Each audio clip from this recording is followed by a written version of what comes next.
The Overstood Human Podcast. Unfiltered dialogue, real solutions, no labels. The Overstood Human Podcast exists to inspire people to live with strength, freedom, and a purpose in a world full of noise and division. We champion a life anchored in true health, strong family, personal sovereignty, and self-discovery, inspiring our listeners to thrive beyond the confines of the design system. Our mission is to inspire you to break free from mediocrity, think independently, and live a life of meaning, resilience, and impact.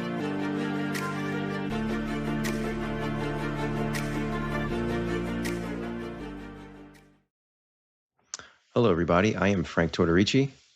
And my name is Sarah Green, and this is the Overstood Human Podcast. Yeah, so this episode is a good one. It's about reclaiming your mind in an algorithmic world. I mean, I just want everybody to take that in, because there's so much going on in our world and pertaining to the algorithm, in a sense, right? I think it's important for all of us to get a good grasp on the fact that the algorithm is really forming us and shaping us on so many levels, right? When we were kids, Sarah, I mean, growing up, it's like if you didn't watch the TV or open up a newspaper, that's it. There was really no other means of program. I mean, well, you have music and movies, but the core essence of it was like if you didn't turn on the news or open up a newspaper, you're not really being programmed to any type of political agenda or New World Order type agenda. And obviously, fast forward to 2026. The algorithm is I think it's putting all of us into a reactive state rather than a who we are state in a sense, because it's constantly blaring at us and it's coming at us in so many different directions. What do you, I guess, to open up, what's your take on where we were growing up as kids to where we're at, and where do you think this is all headed? Oh boy, I miss those years, and I don't think it's ever going to be like that again. But we would know where our friends were because everyone's bikes were parked outside of someone's house. There were no phones, there were no pagers, there was no way of knowing where anyone was. You had to be home by dark, and it was safe. I mean, my parents never thought about somebody kidnapping me or taking me or any of those things, and we were just out riding our bikes, and the freedom that we had back then is totally different now. I mean, I would never let my kids go ride their bikes without me attending them. It's a scary place right now. The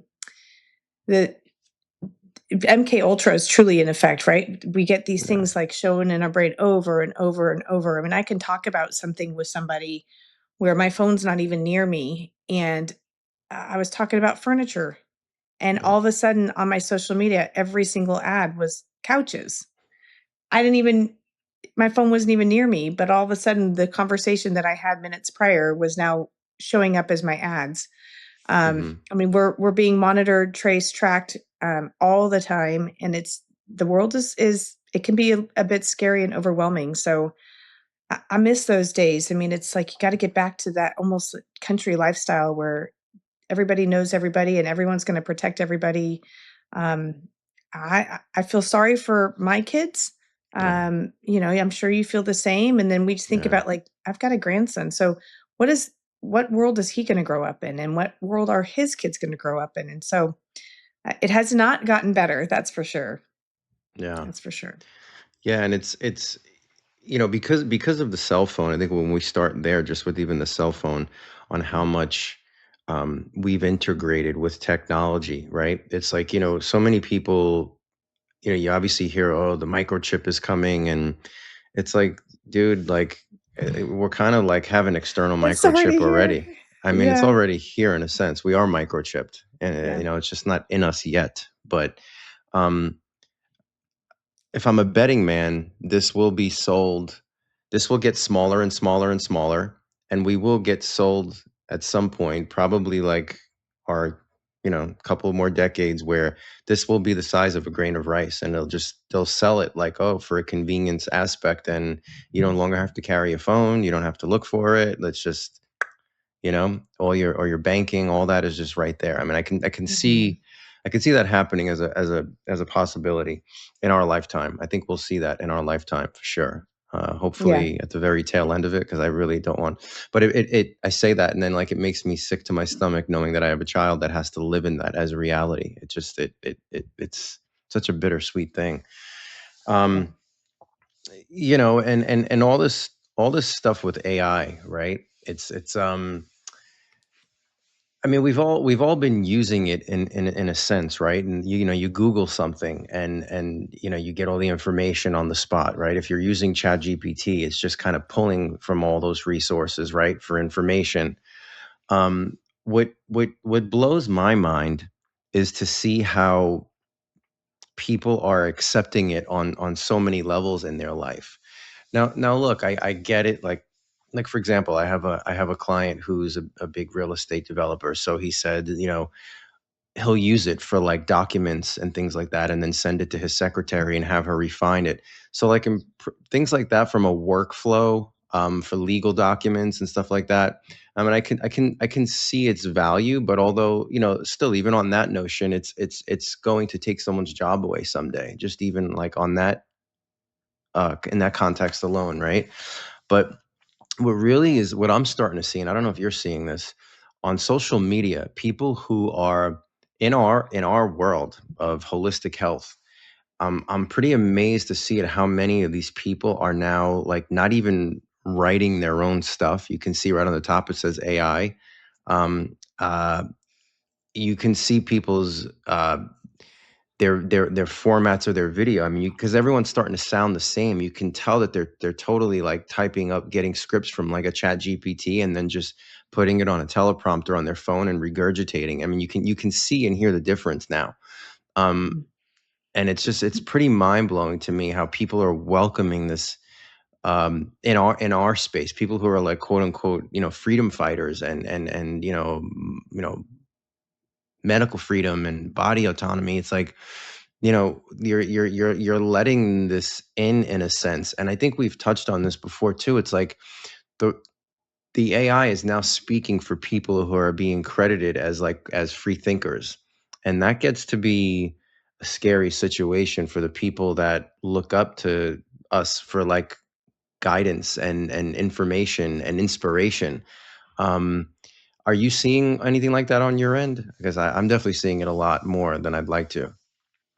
Yeah, and I think people use it as a crutch. There's been studies that have come out to test whether someone actually retains knowledge by doing Mm, their own research versus doing some sort of chat GPT. And I really don't use AI. I think it's quite scary. But it's the knowledge that we retain by doing the work to find the answer is far superior to the knowledge we'll retain by Googling it or putting it into chat GPT. And it's very controlled. Like if you start thinking about what's going to be given when you search something up, if you don't think the internet's already controlled, man, you're living in, I don't know where you're living, but it's going to be controlled information. And so when you think something is actually going through and looking for all the answers and all of the different sites, it's very controlled. And so they're going to be feeding. I mean, I think AI is going to be the mark of the beast. It's going to be coming through, and there's no soul to it. yeah. Right. So I don't know how many times I've done this, and I'm sure everybody that's listening has done this. You call some phone number because you need to talk to someone, and you just keep saying, talk to a person, talk to a Uh-huh. person, talk to a person, talk to a Oh, person, because you cannot get through I'm sorry, but AI is not going to give you the answer yeah. that you want. I just want to talk to a person. When I go to the grocery store, I don't want to check my own stuff out. And not because I'm lazy and I don't want to check my stuff out, but Right. I want a checker. I want the soul to Right. soul connection. And so Yeah. even if AI can answer my question or do whatever it is that I'm calling for, I want the soul to soul connection. And Yeah. we're going there is no soul in AI. And it's quite scary. But we're gonna, we're so quick to do all this stuff and change all these things, and we're going to get past the point of there's not, you can't go back. Yeah. Everything is going to be computerized, and before you know it, there's going to be robots that are doing things. And I don't know if you've been in any big cities, but I don't travel a Hmm. lot to big cities. But those cars that they're Autonomous cars. controlled, Yeah. yeah, and they've got all these. Yeah. First of all, I would never get in one of those because I would No never way. really get into a some sort of electric vehicle to begin with. But you're sitting here that, like, you're right. They're taking the plan of depopulation has Hmm. to be, if you think about taking out millions and millions of people that contribute to the world, there's got to be a replacement, and it's going to be AI to fulfill those things that are not. And AI is not going to talk back. There's not going to be any emotion. There's no feeling. They're not going to say, I'm Right. too tired to work, or I'm calling in sick. Um, but you lose that soul to soul connection. And we as humans, we thrive off that. We need that. We need to be around other people. Solitary For confinement is sure. like one of the worst punishments you can possibly do to someone, besides sleep deprivation, of course. But it is Yeah. it's we're going to lose that human connection, and we And already are. yeah, I We mean, already it are. begs the question of COVID, right? Was again, that was Yeah. manufactured on so many levels, but that was a test run. I mean, it's interesting how you're starting to hear more and more buzz of these smart cities coming up, right? And you look at Oh yeah. where all these natural disasters have happened, and Mhm. ironically, it's where they're all putting these smart cities, right? Mhm. Um, yeah, it's pretty wild, and it's true. We lose. We're going to start to. It's happening already, but that human emotion. Um, I mean, I have another client whose sister is a therapist, and um, her business is struggling because there are apps now where you can talk to an AI therapist, and people are doing that. I know. So where it literally is like the Terminator Rise of the Machines. Like and but we're allowing it as humans. We're willingly doing this, right? And I think in human time it seems like a slower progression, but from a universal standpoint, it's happening fast, right? Mhm. Um, and it's yeah, I don't know where. I just think, you hear so many. We're at a crossroads with it right now. Is what I'm getting at, and there's so many people that are like that have different points of view. Um, I've heard this guy. His name is Gary Vaynerchuk. He's a master marketing type guru type guy. Taken several businesses and yada yada yada. He's got a couple of great books. One of them I read years ago called Crush It. It's all about like branding, marketing, and that whole genre type of things. But he's kind of like a futurist too, and he's predicted certain things over the last several decades, that like with social media. And he's coming out with some pretty like grim stuff, like saying that it's going to be common where I mean, we already have there is a reality and a market for sex dolls already. And he's like even saying like that's going to become more and more normal, where people are going to prefer sexual relationships with robots opposed to other humans, because that's the trajectory of where things are headed on a conscious level of society. Mhm. Because people don't want to connect, they don't want to take the time to build rapport and relationships. Um, and you can see it um, with the teenagers. It's interesting. I've been reading too, and here I am. I'm a kid that grew up and born in '78, but like my teenage 20s were in the '90s. When I was in the mid '90s, like going out and socializing was all we did, right? Like I Mhm. basically grew up in New York City, like the nightlife. That's what you did, and and not that that was a healthy environment, because that's a whole nother topic of conversation. But what was healthy about it was the human interaction, right? And Mhm. that I just saw a video recently. I don't know who his name is, but I clicked on it, and then I saw he was a huge DJ. And he was being interviewed saying how like that whole nightclub scene is completely dead. Like there's no market for it anymore. I mean, the good news is it sounds like a lot of that age demographic is not into drinking alcohol as much anymore. And that's why that's taken a huge hit. But they're obviously doing other things. They're doing other synthetic drugs and things like that, being exposed Mhm. to. But I think at the core, there's also this lack of desire to have human interaction. I mean, part of growing up was like the chase, right? If you're out at a lounge or a bar or a restaurant, is meeting, going up to someone and talking with them, and like that whole chase, and that dating pool of society, it's all like swipe left, swipe right. It's right. I mean, there's and that's been the progression of this on a conscious level. That's what's happening to people. Um, that one client who I was mentioning, the real estate guy, he has 3 kids. 2 of them are, I think all 3 are teenagers now, but one has just Mhm. turned 13. But the ones that are like 16, the other one's like 18.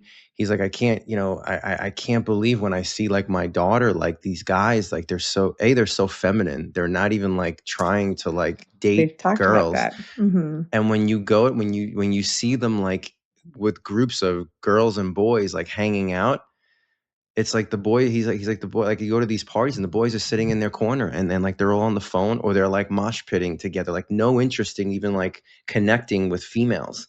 There's like this Mhm. separation. And they're all, and I think it personally, I think because in my line of work, I've worked with so many different age ranges of people. And one of the things that I've found, I've had probably like a handful of parents who reached out to me who had it was all boys, like anywhere from 13 to like 18 in that age range, that were really like, I think the epicenter. That one thing they all had in common were the video games, and that I think draws a young male into this cocoon, of just becoming like, again, this is like the takeover of the robot in the sense, right? Like again, that lack of human interaction, and these kids are hanging out. I mean, you said something before, and it's so true. I mean, when we were kids, you go out and play. Like my mom would just be like, when the street lights go on, come home. I want you home. Like us, Mhm. and I'd be gone all day. Like like Mhm. literally gone all day. That doesn't happen anymore. I mean, how?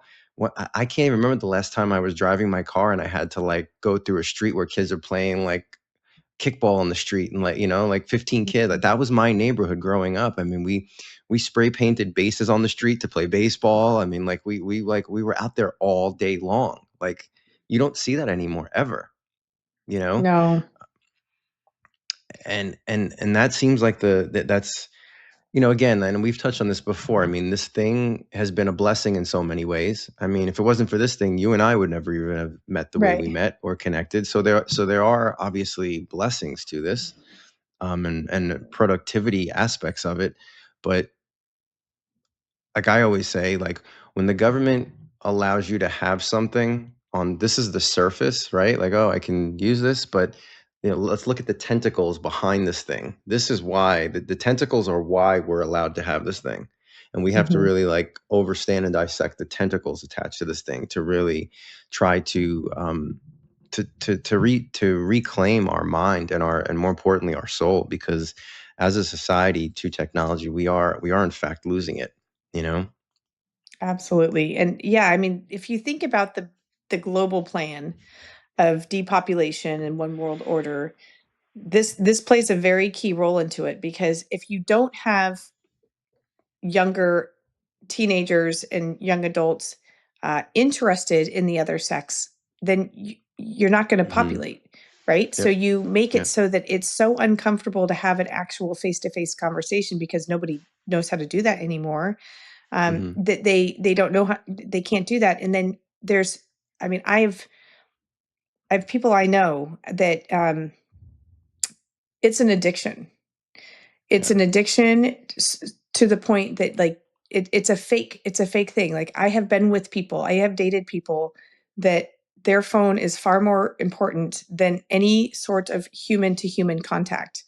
And Mhm. you sit there and you're like, is that what and you can't compete with that, right? Because it's all fake. Like you start Yeah. people, you interact with people online, you talk to people online, you do all these things online, but it's all very superficial, and people will gravitate towards more of that superficial uh social media AI stuff than human to human contact. And so we have to Yeah. be extremely careful. But if, overall, that bigger picture, we know that depopulation is the plan. And so, I mean, so many kids, it's so awkward. And then you include all these, shots and vaccines that make them Mm. socially awkward, and you get them on the spectrum and you poison them with all of these heavy metals and who knows what in those vaccines. And so you make it where it's like they don't know how to have an actual conversation.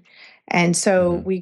we've formulated, the evil that's in this world has strategically planned this out.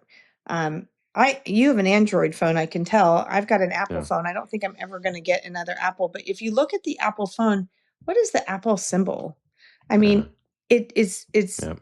it's representing Satan, right? It's an apple with a bite out of it to Hmm. represent Adam and Eve and what Hmm. Satan did and how humans fell to begin with. And so all of this stuff, if you can't see that bigger, you've got to be able to take like a step back and look at the bigger picture of everything. And then you can narrow it in and go, wow, this is really demonic. And it is Yeah. extremely demonic. And AI is just part of the demon's plan. And I think you and I can both be rest assured, and I hope everybody else listening is, Jesus already conquered that. Like the battle's Hmm. already been won, but the war is going to play out in front of us, and we have to overstand what's taking Hmm. place, or you're going to fall victim to Yeah. everything that's happening all around you. But it is a very strategic, well thought out, thousands of year old plan by Hmm. Satan and his demons to take as many souls when the time comes as he can. And so that, ultimately that's what it is. So all this chat GPT and all this AI Hmm. stuff and all those things, the convenience factor uh, makes it where people don't realize we're not going to get that back. We can't get that No. back. I mean, I want my kids to grow up. I still have two at home. I want them to hop on their bikes and ride down the street. I want them to get on a quad and go out, playing in the mud. I want them to go Yeah. fishing at the lake and hanging out with friends and getting on their bikes and living a childhood that's not stuck on a computer. And our brains, they know how to manipulate our brains. They know the endorphins and all Yeah. of the positive, happy senses that you get, especially these little brains that are still developing, and they target them, Yeah. and Yeah. they're doing a great job.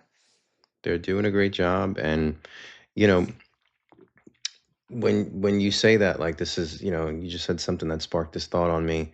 When I was a kid, I was under 10 years old, maybe 5, 6, 7, I don't know.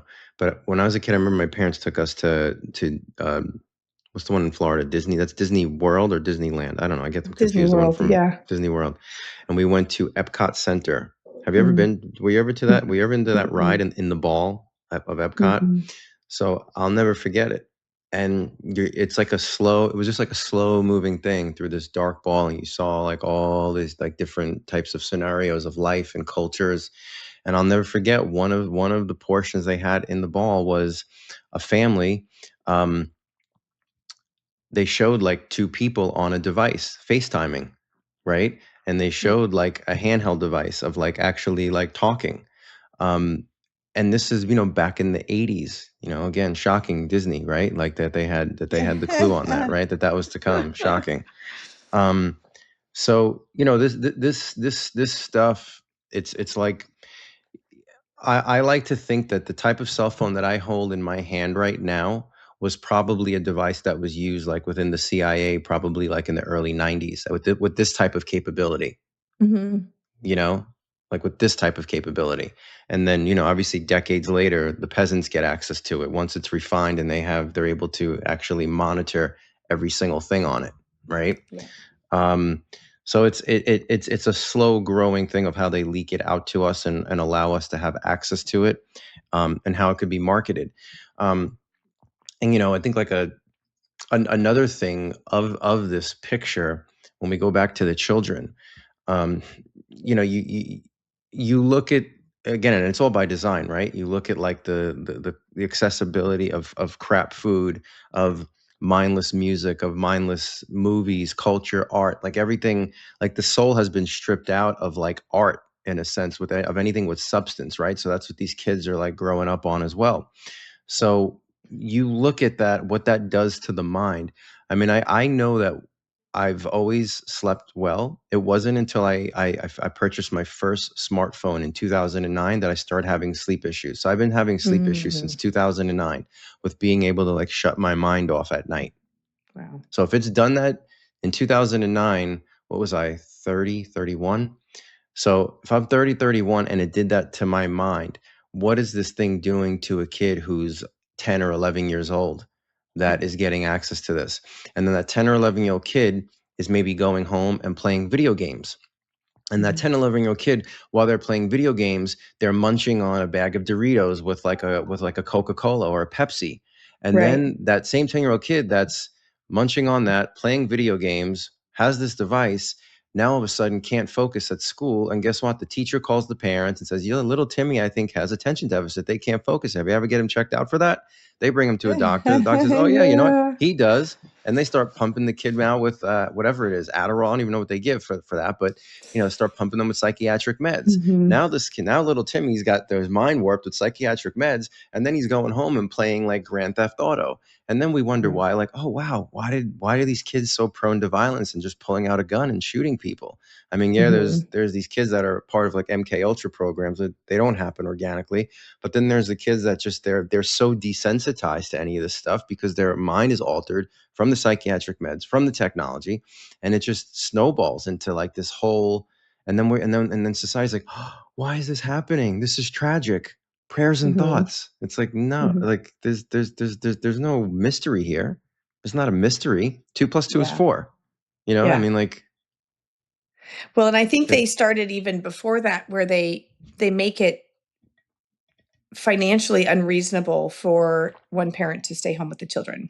Right? So if you mm-hmm, think about you go all the way back to, masculizing the female, yeah, feminizing the male, making the women feel like they are that they are inferior to the man because of the job market. They've got to go out there and they've got to work and they've got to show that they can bring in an mm-hmm, income and all those things. And we all, I mean, I've been the breadwinner and the one that works in my household. I raised my kids on my own, financially on my own as well. So I haven't mm-hmm, had an opportunity to be a stay-at-home mom and do the things that what God truly intended for the family unit mm-hmm, to look like. I failed at that miserably, but you start the government, you look at the government schools and the controlled schools, and it's all brainwashing. So now you've got both parents who are working full time, who can't take care of their children, who put their children into a government run school, who's mm-hmm, going to teach their children that they're in the wrong body, that they were mm-hmm. born the wrong sex, or they can be some animal. I mean, I don't know. It's crazy out there. And they start it now in preschool because I've had patients who were preschool teachers in the state of California and they quit their job because they were told that they needed to teach about gender identity at 3 and 4 years old, and they were not willing. They said, I absolutely will not do that. So Mm-hmm. you look at how it's all like there's so many steps to it all, and Yeah, you take away the family unit, you have to take God out of the picture completely. yeah, And then the brainwashing and the manipulation and the coercion, and these kids, no wonder these kids are all, on drugs, and they can't function in society. They can't even have a conversation about feelings. And everyone, you've triggered me. I mean, like, what? We've made victims out I'm of offended, right? everything. You've offended me. You're yeah. I mean, it's just there's so many things that you look at, you're like, what happened? But it was, you think about the frog in the pot of boiling water, and the frog, that's I think what the state of California is, that's what I think of California is. You put this frog in lukewarm water and the frog's not going to jump out, right? But you slowly start to boil that water and the frog's going to die because it doesn't actually really realize how corrupt everything is. And that's what they've done. Like they've slowly just made it where I don't know very many people where the mother stays home and tends to the children. I think that's the most important job, and Yeah, B, the hardest possible job. Oh, you're a stay-at-home mom, and then they get this slack. Oh my gosh. yeah. I it is the most important job, and it's probably one of the more stressful jobs as well. But all those things have to lead up to what's happening in the world and in society today. And it's, it all goes back to like this plan, this attack on your soul. And that's truly what is, I'm a picture person. So here's God fighting for your soul, but he's given us free will, right? So Yeah. he's not going to force us to choose him. He's going to allow us to choose him. He's going to allow us to do whatever it is that we want to do. And he knew it was so bad, he had to sacrifice his own son to save us. And then you've got Satan who's battling for your soul, because that's just who Satan is. And it Mhm. truly is a spiritual warfare. And the younger they can get into the minds of those little children, Mhm. the easier it is to be able to manipulate. I mean, they're chopping breasts off of 8 and 9-year-old little girls who think that Same. they're a boy. And Same. the way they convince the parents, if they're not already mentally ill, is that, would you rather have Sally be Johnny and not commit suicide? Or would you like to have Sally be Johnny and not commit suicide? I think more kids commit suicide after transitioning than not, because now who why don't we teach the children it's okay to have these feelings of confusion? And when your body is going through puberty, like, who didn't just go, what is happening to my body? I don't feel right. Like, things are weird. Mhm. I've got things growing where it wasn't before, and that's a very Yeah. normal thing. It's Of so course. normal, but they Mhm. make it so abnormal that you have to just, you can't change your DNA. You take a cell and you can take anything. You can take a hair sample from someone and the DNA, male or Yeah. female. Cutting off body parts does absolutely nothing to change your male or female DNA. All it's going to do is create an environment where you just don't feel like you fit in, and suicide rates are astronomically higher in those kids. They don't know how to talk Oh, yeah. about feelings. It's it's Yeah. sad. It's sad. You want to take your kids and you just want to run into a faraway place where no one can Oh my touch them, God. and I you got to know. protect them with everything you've got, because Satan is he is he's a force to be reckoned with. God is stronger and Yeah. bigger, we know, but um and this is all part of that plan, this AI. um you know it's Yeah. Well, scary. those I've seen some interviews of people who transitioned maybe 20, 30 years ago, even like trans people. And these people are censored because they come out and speak trying to educate kids on how bad it is. And they Hmm. look, the bottom line is these kids who are getting like mind controlled into this, or like with this confusion, they're worth a lot of money to the pharmaceutical companies, because you're talking lifelong drugs, right? They're Hmm. they're they're they're worth a lot of money, like a lot of money. I mean, millions per person. Hmm. Um, so that's obviously a big portion of the agenda for that. Um, and then it also begs the question too. Um, It's interesting because I've heard stories of people in their like 30s and 40s who were like parents, and one of the husband or the wife decided that, oh, I'm no longer a man, and I'm going to be a woman now. And now this kid is being raised. I've heard of a situation by like two moms. I mean, so it's Even it's though it's it's not just really what. two moms, but they claim Right, two moms. right, right. Talk So about it confusion. yeah, it's just wild, like what this has Jeez. done. And look, I think there's a large percentage of people who are just easily influenced. You hear repetition's the father of learning, right? So if you're tuned into Hmm. certain platforms where you keep hearing this, it just becomes normal, normal, normal. And one day you wake up and you're like, oh, well, I think I'm going to start barking now. I'm a dog. Um, yeah, it's that's all part of it. It's so crazy, right? If we would have been talking like this 15 years ago, you'd be like, shut up. You're like, it's just stupid. Oh Like you my make gosh, no, you would be you, in a freaking mental hospital. you'd be like, you sound so uneducated. Like, just shut up. Like, what are you even saying, right? Oh my And gosh. here we are, like, this is a reality, you Wow. know? Um, Yeah. but like what we touch on this podcast so many times, it's like, all in all, though, these people who are like genuinely confused, that are like, it's a genuine hormonal thing, they're victims to this, right? When again we go back to everything going into plastic and medications and prescription drugs and plastic and color dyes and vaccines and the television, and it's this whole thing that has created this, the fluoride, or everything's like a neurotoxin, Yeah. endocrine disruptor. So if you're not conscious of what you're putting in your body, if your mother wasn't conscious while she was pregnant with you, it's not a Sure. mystery as to why there are some genuinely kids who are like, just they don't even feel comfortable in their own body because like their hormones are so jacked up. Mhm. And then that's real, and that's not happening by accident. Like, let's be Mhm. clear on that. That's all part of the agenda. Like, that's not an accident. It's definitely not an Right. accident. Um, and when we talk algorithm too, as I said earlier, it's like, if you didn't, when we were kids growing up, if you didn't turn on the TV, you didn't watch the news, you didn't, that was it.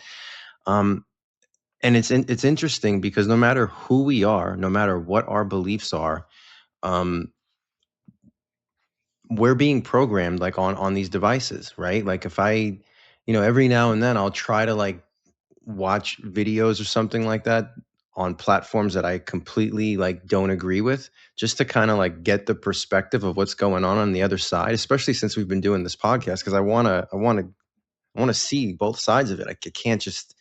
I can't just talk about things that I believe in, right? I got to like know what the other side is thinking. And then lo and behold, like, I'm like, man, if I die tomorrow, people are gonna think I'm into like some crazy shit. Like, because like, that's all you start seeing then. That's all you start That's seeing, true. It just That's starts true. pumping in The your newsfeed. algorithms. Yep. So we must tread carefully, like, no matter what we believe. And this is why, like, I did a video on this just a few days ago. Like, intuition is the truth now. Like, you must live on intuition, because everything is becoming either to feed your agenda, your point of view. And then again, there's so many videos, like, I've been duped a few times where, like, I watched a video and then I'm like, wow. And then sure enough, you start reading through the comments and you're like, oh, okay, it was AI. Like, Oh, for sure. it's deceptive, Yeah. man. Like, you've Yeah. got to really, like, again, intuition. And the only way one could be truly intuitive is, like, first and foremost, giving yourself to God, to, for me, Christ, but like, to give yourself to God, like, to ask to be, you know guide me in that sense, like surrendering Mhm. to the spirit, to like then be able to have that connection to hear the Holy Spirit. And then from a biological level, physical level, this is where, again, I'm such an advocate of holistic health, fasting, exercise, oxygenating your blood, like, decalcifying the pineal gland. Like, if we're not a clear vessel, we couldn't possibly have really spot on intuition, you Mhm. know and we have to feel that. Like, I've always been told that I'm a good judge of character, and I always believe in, like, a person's eyes. I always say eyes are the gateway to the soul, and I've always been good at like reading people through their eyes, not so much their Mhm. body language and all that. It's their eyes that, like, have always spoken to me. And no Mhm. matter who I'm dealing with, um I try to make a conscious effort in the beginning, well, at any time, but if I come from the school of thought, like, if I don't know you, I have to keep you at an arm distance away. I have to like Mhm. I have to feel this out for a while. I have to know what I'm dealing with. And while I'm going through that process, I'm really big on, like, all right, I have to make eye contact with this person, like, on several occasions. I have to feel it. It's what I feel in here, and that gut feeling never steers you wrong, right? And and Mhm. and as we know, the brain connection is a real thing, right? So if you're overloading your body with synthetic foods, GMOs, artificial flavors, processed sugars, your gut microbiome, the floor is all whacked out. That gut brain connection is misfiring. So there goes your Mhm. intuition. You could kiss that Mhm. goodbye. It's gone. Mhm. It doesn't exist. Mhm. Um, so it's a real thing to, like, we you know we must, in this day and age especially, be kind of military minded in that sense of, like, okay, if I take these next 5 steps with this person, what does that look like? Like, what again, what are they feeding me? How am I feeling when I look again? the eyes never was. I forgot what movie that was, but the eyes never lie, Chico. Like, Yeah. and it's true. They don't lie. I mean, for me anyway. I'm Yeah. big on that. I know other people that they look more in like to the body language of a person. But for me, it's the eyes. It's the eyes. Um, so, you know, so what?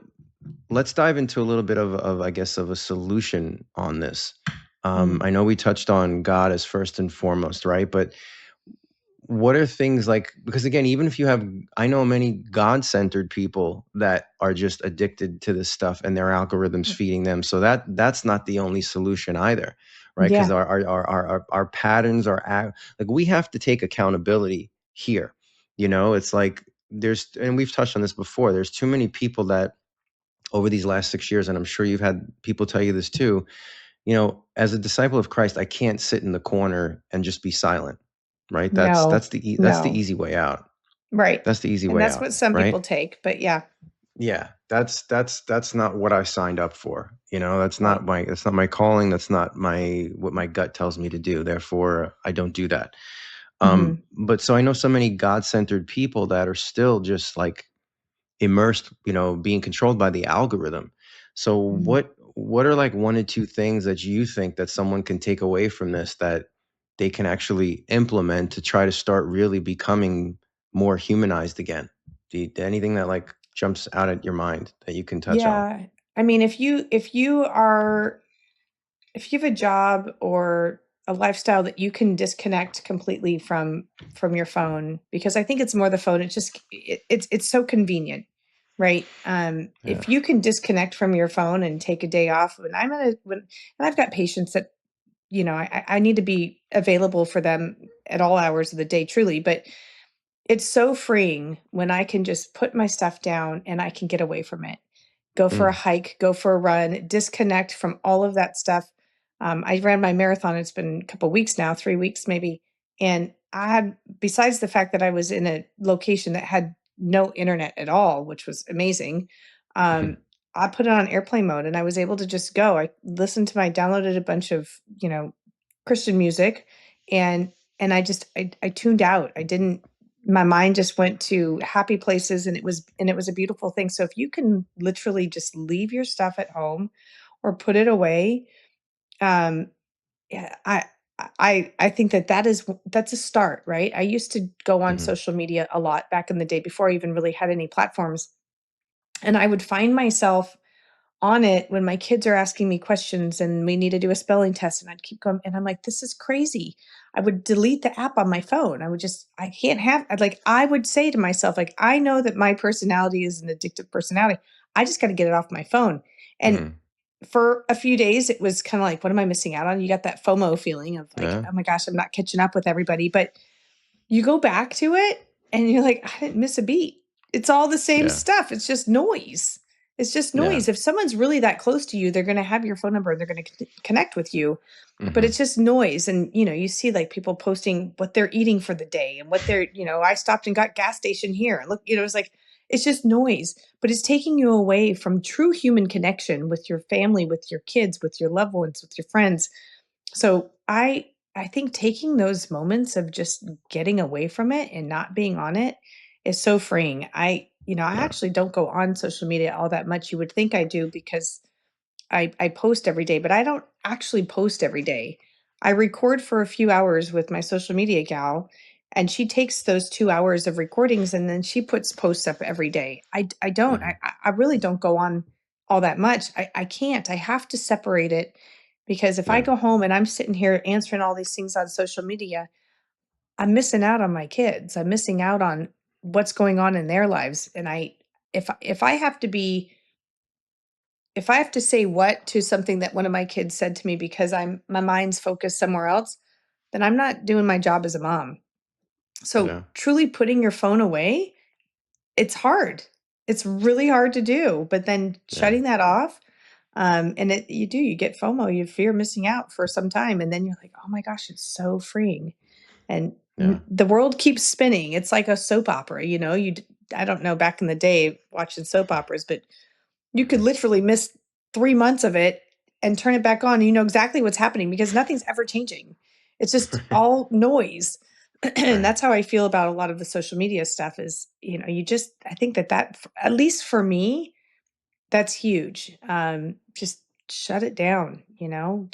don't have it control your life, because I know a lot of people that can go out there and call people out for whatever, oh, and I'm better than you, and then their addiction is social media, and it's so unhealthy when you put something above God, right? Do not have any idols. People idolize their phones. They truly do. They Yeah. idolize the car they drive. They idolize whatever it is, but the phones, I think, are just so easy, and kids younger and younger are getting them. It's taking away the human to human connection on purpose. Yeah. Yeah. And I think too with that, I think even us adults can get lost in the noise of that. It's like what we have to remember. No one's posting their losses on social media, Yeah. right? So, right? No, It's no all one, fake too. that's all fake too, right? Mhm. Look, I go by a principle. If somebody's constantly online bragging about, oh, we're doing this as a family. We just bought this. That to me, they're just blaring out like I'm just so insecure with myself that I have to like just keep Yes. doing that. And there's so many people that do that, you know. Yes. Um, but on a conscious and or a subconscious level for people who are, because again, when you're on it and you're scrolling, you're under, it's like a hypnotic spell at that point, right? And Mhm. then you just start seeing, if you're having a bad day or something, knocked you down 3 hours ago, and you're scrolling, whether you're aware of it or not, like, and you're seeing win, oh, look at that beautiful person, like, it's hitting you on a subconscious level. And before you Mhm. know it, you walk away from them, you put that phone down, and your frequency is like from there back, boom, down to here. Mhm. And you're Mhm. carrying that and you're feeling that, whether you're aware of it or not. And that's gonna reflect in your actions when you walk away from that phone with whoever you're dealing with and what you're doing later that day. Mhm. It affects us. I mean, that's again, that's a big reason why we're allowed to have these things. There's it's psychological warfare, on Mhm. on a lot of levels. um, and I think too, a solution too is finding, one of our first episodes was our why, right? Like, Mhm. and things Mhm. always like lead back to that, because these, again, all this stuff, like you said, like the soap opera, it's just a lot of noise. And when you have a lot of noise, it's like, again, when you look at that in the old school televisions, right, or radio, when you'd have to like get the right station in, or else you get static, right? It's it's Yeah. it's it's frequency, right? So if you're not Yeah. dialed in to your why, to your Mhm. mission, Mhm. your subconscious, it's all going to be so you can't catch your thoughts together. You can't execute something that that you truly want to do, but that desire gets less and less, and we let our emotions overcome that why, right? It kind of it pulls us from that, because we get so caught up in the emotions. It's a whirlwind of all this stuff. And it's just important to bite off a mission that that you're going to be committed to, that your mood is not going to affect how you execute your mission. I think that's important. So that requires a lot of like self talk, self realization, being real with yourself, and not being, we get so worried about being real with others and not ourselves, in a Mhm. sense, because it's all of this acceptance society, right, of how things look and how we're perceived. um, and I think too, for us parents with kids, again, I try to listen to both sides of the coin. And I think when it comes to like an Elon Musk or like a Bill Gates, I think we're just talking, straight up evil regardless, right? Futurists, Mhm. like people who just want to have total mind control. And Sure. I've heard on several occasions, there was two interviews that they did last year, and when they both said the same thing, I was like, wow, this is real. This is going to happen. And what they both said is that within the next 5 to 10 years, there will be no middle class jobs.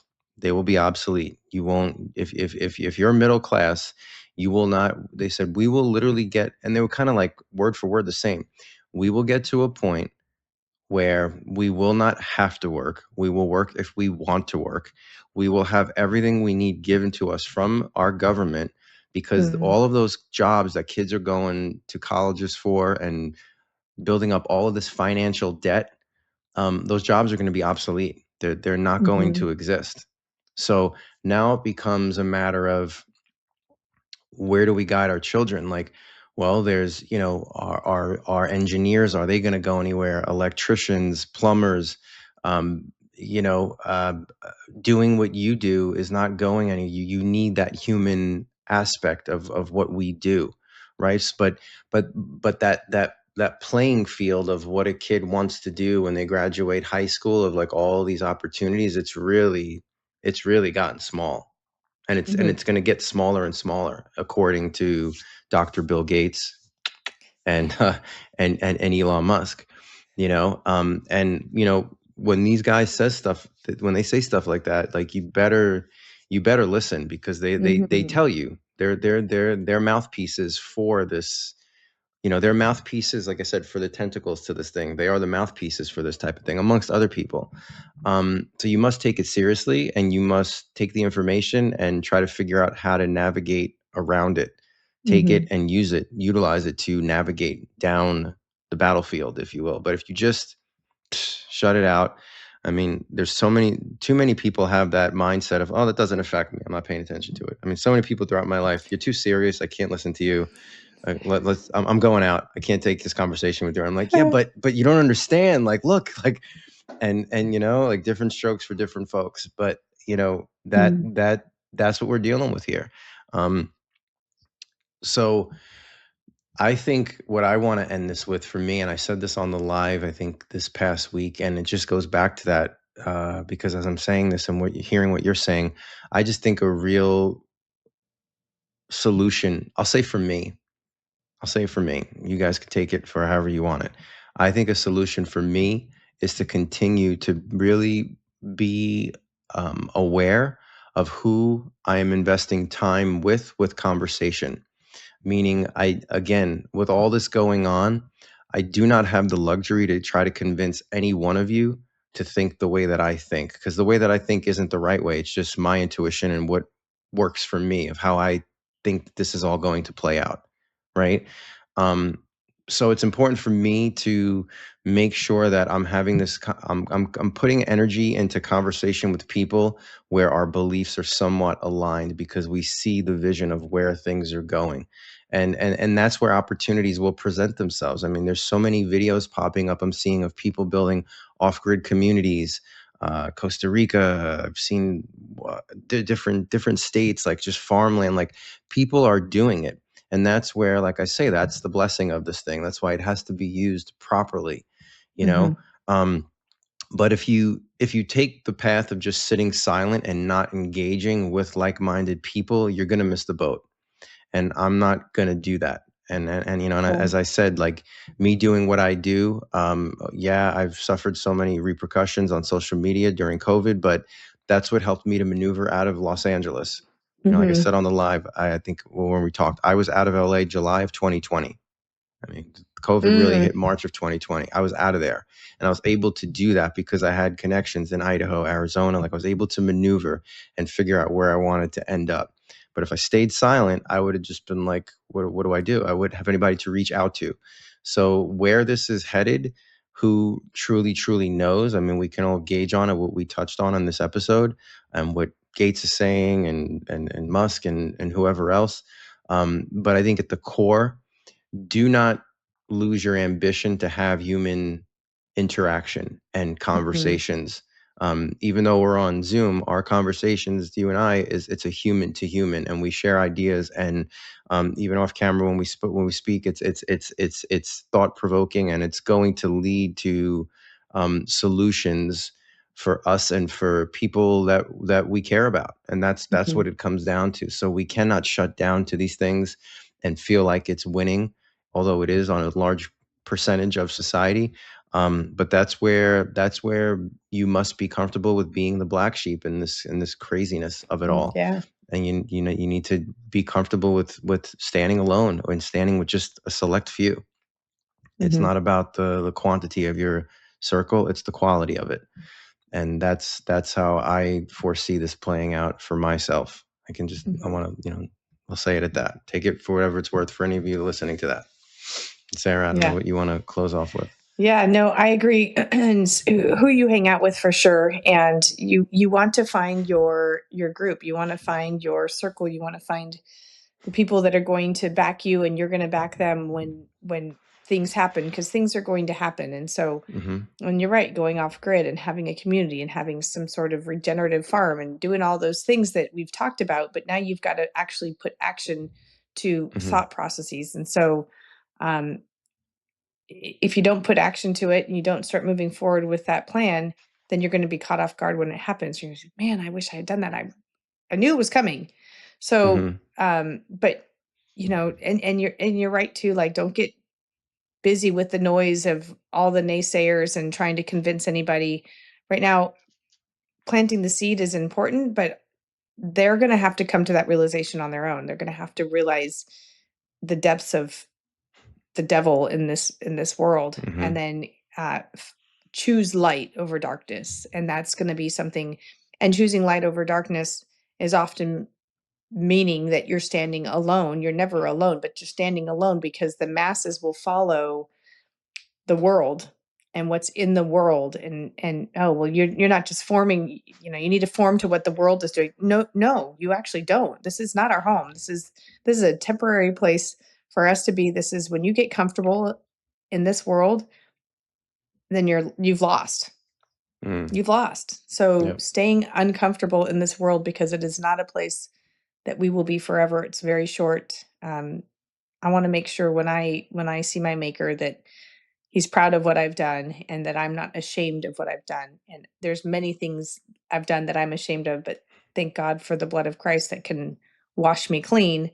But then I need to make those steps to not repeat bad behaviors and bad patterns. And ultimately I'd rather have a group of 3 than a group of 30 that are going to turn their backs at any moment. So yeah. And you're right. Our phones connected us together. And so it's, you got to use it for the good. And I'm grateful for that. So likewise. Yeah. Likewise. Well, awesome. So everybody tuning in, thank you. And again, this is the Overstood Human Podcast. All of our episodes can be found on YouTube, Spotify, Rumble, and X. Whatever platform you're listening to this on, please click the subscription button. And also feel free to join us pretty much every Wednesday when we can on Facebook Live, about 8:45 to 9 o'clock-ish Eastern, about 5:45, 6 p.m. Pacific. We go live doing Q&A, talking about the week's episode that's coming out. And anyone that, again, wants to come on and have some dialogue, please always feel free to reach out. So the Overstood Human Podcast, my name is Frank Tortorici. And my name is Sarah Green. Thanks for listening, guys. Thank you for watching the Overstood Human Podcast. Be sure to join in next week. This podcast is for informational purposes only and is not intended to be a substitute for professional medical advice, diagnosis, or treatment. Always seek the advice of your physician with any questions you may have regarding a medical condition. Always consult with your physician before starting any exercise program or doing anything contained in this podcast.